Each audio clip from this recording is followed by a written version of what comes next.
Assalamualaikum warahmatullahi wabarakatuh. Welcome back di channel CZ Film.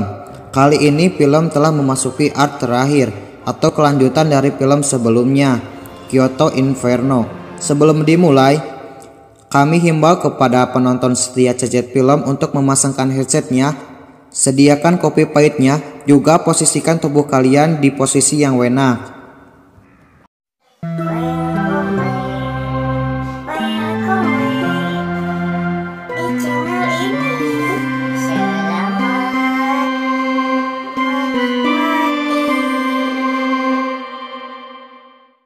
Film diawali dengan sosok anak kecil yang sedang menggali tanah untuk menguburkan setiap mayat penjahat yang terbunuh. Kemudian datang seorang pendekar yang entah dari mana datangnya. Dia menanyakan identitas anak itu. Nah, pasti kalian penasaran dengan sosok anak kecil ini. Mimin juga penasaran sebenarnya. Oke lah, kita lanjut. Anak kecil itu bernama Sinta dan pria misterius itu kemudian mengadopsinya dan memberi sebuah identitas baru. Dia diberi nama Kenshin. Kemudian Kenshin tersadar setelah 3 hari pingsan. Dia melihat sekelilingnya merupakan tempat asing. Ingatannya pun kabur. Setelah mengingat semuanya, Kenshin beranjak keluar. Dan sosok pria misterius yang telah menyelamatkan Kenshin itu tidak lain tidak bukan adalah gurunya sendiri yang telah mengadopsinya dari kecil. Kenshin menanyakan keberadaan Kaoru namun dibantah oleh gurunya.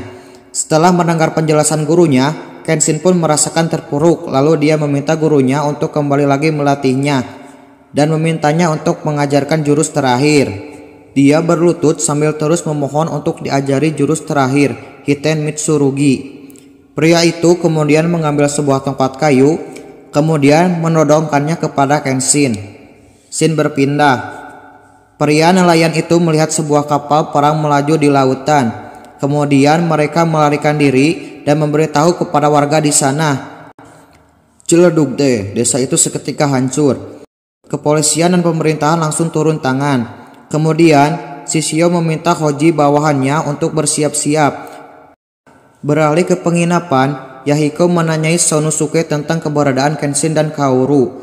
Kenshin mulai berlatih pedang dengan gurunya. Dia dibikin babak belur. Dengan santainya gurunya menghajar Kenshin dan terus menanyakan prinsip hidup Kenshin. Anjay, kekuatannya gak ngotak cok.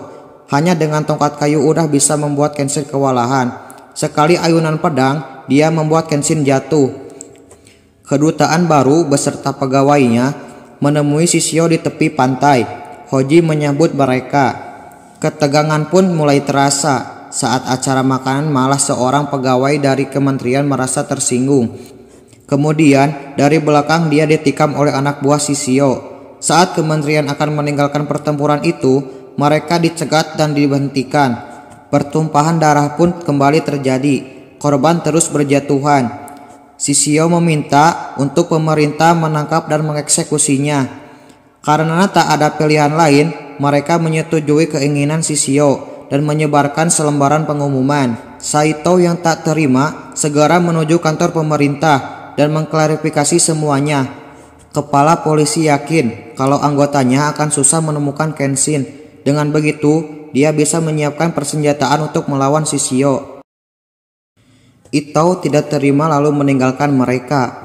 Sanosuke dan yang lainnya kesal setelah melihat selembaran itu. Juga merasa lega karena ada harapan kalau Kenshin masih hidup. Sonosuke bergegas mengajak Yahiko untuk kembali ke Tokyo.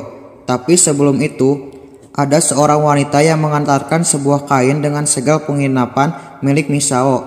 Misao yang melihat itu kemudian menemui Kaoru.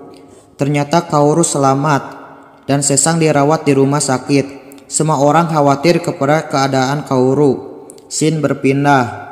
Di bawah derasnya hujan, Kenshin terus menjalani latihan kerasnya. Gurunya terus menyadarkan Kenshin kalau pedang itu hanyalah sebuah alat, tapi teknik berpedanglah yang menentukan semuanya. Misao terus merawat luka kakeknya agar cepat sembuh.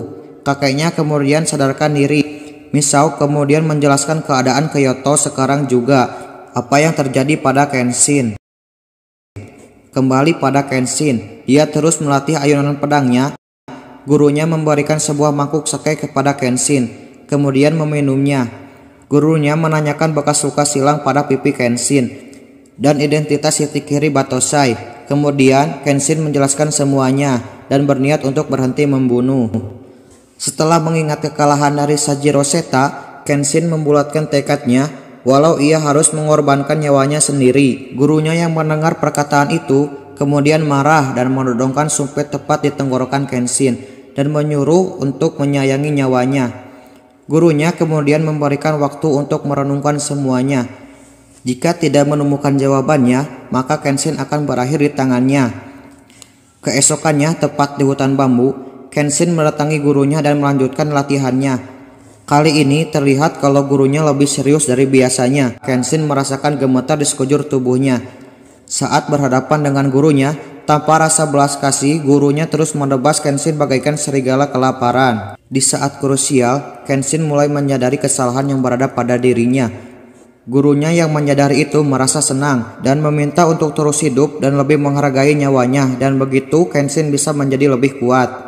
Scene berpindah. Yahiko terus merawat dan menunggu Kaoru sadar. Saat Sonosuke menemui Kaoru, dia tersadar kalau Kaoru menghilang lagi. Kaoru berjalan di tepi pantai sambil menunggu kedatangan Kenshin. Sonosuke dan Yahiko menemui Kaoru. Mereka bertiga berencana kembali ke Tokyo. Terlihat semua pasukan sedang bergotong royong untuk menyiapkan sebuah meriam untuk melawan Shishio. Kenshin berpamitan kepada gurunya. Tiba-tiba Misao datang menemuinya dan memberi kabar kalau Kaoru masih hidup. Mereka berdua kemudian bergegas pergi. Tuan Okira atau kakeknya Misao sedang menyusuri jalan setapak untuk menghadang Aoshi agar Kenshin bisa leluasa pergi. Aoshi melihat Kenshin kemudian menghampiri dan menantangnya. Pertarungan pun terjadi. Mereka saling jual beli tebasan. Pertempuran pun didominasi oleh Kenshin. Kenshin memberikan tebasan terakhir untuk menjadarkan Aoshi. Tiba-tiba Tuan Okina terjatuh dan tak sadarkan diri. Semuanya panik. Mereka menyuruh Kenshin untuk pergi ke Tokyo. Sesampainya di dojo Magumi, menyambut kedatangan Kenshin, kemudian memintanya menunggu sebentar dan memberikan pakaian gantinya. Setelah ganti pakaian, karisma Kenshin keluar memancar.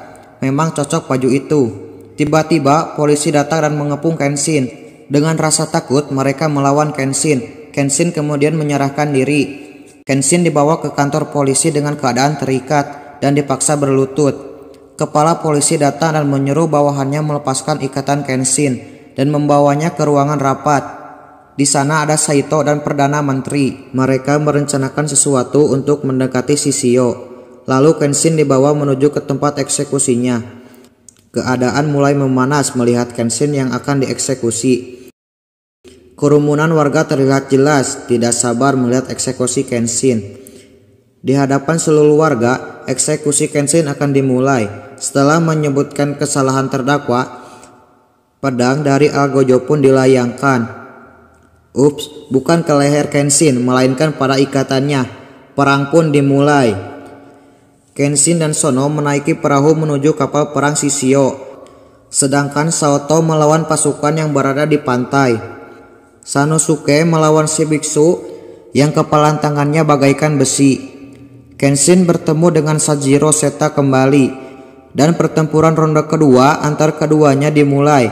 Kali ini Kenshin bisa mengimbangi Sanjiro dan mengalahkannya dengan cepat dengan membuat pedang Sanjiro patah. Tiba-tiba sebuah tembakan menghantam kapal Shishio. Kenshin kemudian berhadapan langsung dengan Shishio. Semburan api terus keluar dari pedang Shishio. Kenshin terpojok di hadapan Shishio. Kenshin tidak bisa apa-apa. Saito muncul dengan gagah berani dan masuk dalam pertempuran. Disusul dengan Sonosuke, mereka bertiga dibuat babak belur. Aoshi pun datang. Kali ini pertarungan 4 melawan 1. Mereka berempat masih dibuat kerepotan oleh Lord Shishio. Waktu Shishio tidak banyak dan kekuatannya sudah mencapai batasnya. Saat Yumi menghentikan peperangan, Shishio menusuk dari belakang yang membuat pedang itu tembus padanya dan juga pada Kenshin. Mereka sudah mencapai batasnya. Serangan terakhir saling bertabrakan dan membuat Shishio tumbang. Shishio terbakar dirinya sendiri. Setelah semua berakhir, mereka meninggalkan kapal itu dan menyelamatkan diri dengan sampan. Semua anak buah Shishio yang selamat ditahan oleh polisi. Kaoru menghampiri Kenshin. Semua orang menghormati perjuangan mereka. Julukan Batu Senpu dihilangkan. Kini Kenshin hanya seorang samurai biasa. Semua orang kembali ke tempatnya masing-masing. Kehidupan kembali seperti semula. Di akhir film, Kenshin melamar Kaoru dan film pun berakhir. Terima kasih telah menonton sampai akhir. Mohon maaf jika terdapat kesalahan dalam penyebutan nama, tempat, dan gelar. Sampai ketemu di next video.